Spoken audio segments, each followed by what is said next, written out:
I didn't have this issue with my brownie uniform. I hitched my ankle-length dress up to my waist and pulled my knickers down to my knees and Saturday. Now I really do feel like a girl, I thought. I washed my hands and rejoined the others, asking Barbara to help with my gloves. She asked if I was enjoying wearing such a nice dress. Kind of, I replied.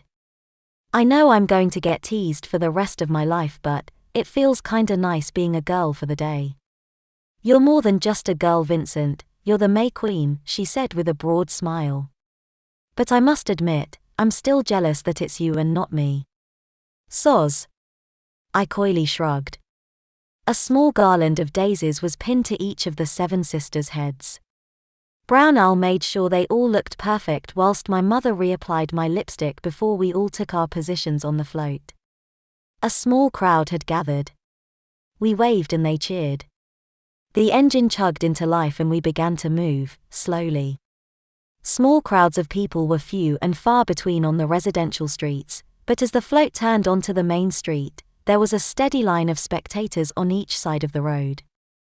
I did my job of smiling, waving, first to the left, then to the right. The float went no faster than walking pace, so it took about 20 minutes to travel a single mile. My arms were beginning to ache from all the waving. My jaw was beginning to ache due to holding a constant smile. Even when I spotted kids from my class and Cub Scout group laughing and sneering at me, I managed to smile and wave. What else could I do?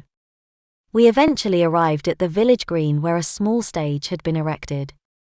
A brass band played the Lord of the Dance as we alighted the float and made our way to the stage. A mantra was going through my head: smile, wave, don't trip, smile, wave, don't trip. The music stopped and the Mayor took center stage. He tapped the microphone before welcoming the modest crowd to the annual crowning of the May Queen. And I'm proud to introduce Vincent Jackson. A horde of butterflies erupted in my tummy as I stepped forwards. He took my hand and I curtsied before waving and smiling at the crowd. Doesn't she look lovely, he said, causing half the crowd to laugh. I could feel myself blushing as the throne was moved into position.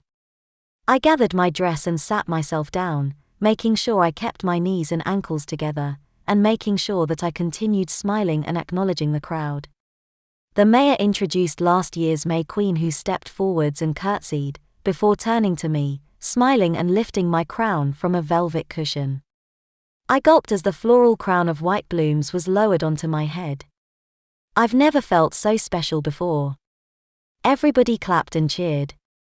I stood in a satin sash with May Queen written on it was placed around me, hanging from shoulder to hip, then a large bunch of flowers was placed in my hands. I curtsied, smiled and waved.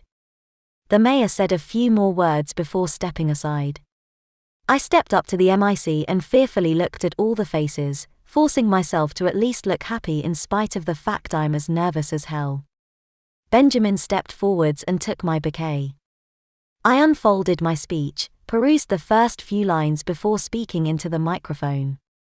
It was strange hearing my voice booming out over the tannoy system. Everyone fell silent as I tried to deliver my speech as best as I could. And finally, I'd like to thank the ladies of the sewing circle for making my beautiful dress. I paused, held out my frock and performed my little curtsy. As well as all the dresses my 7 sisters are wearing, I gestured towards them and smiled. I finished my speech and performed my trio of curtsies as the crowd clapped and cheered. Benjamin handed my bouquet back to me.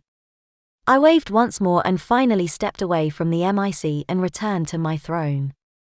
The mayor stepped forwards once more to address the crowds. The main celebration is hosted on the showground on the outskirts of our small town. There's a traditional fair, stalls, equestrian displays, a mongrel dog show, live music, poetry, all sorts of things going on. He gestures to me once more, states my name and says, I hope you'll all give her a big cheer as she leads the procession to the showground. The clip-clop sound of horses' hooves drew my attention from the small crowd of spectators. Oh God! I thought as my carriage approached. I'm never going to live this down.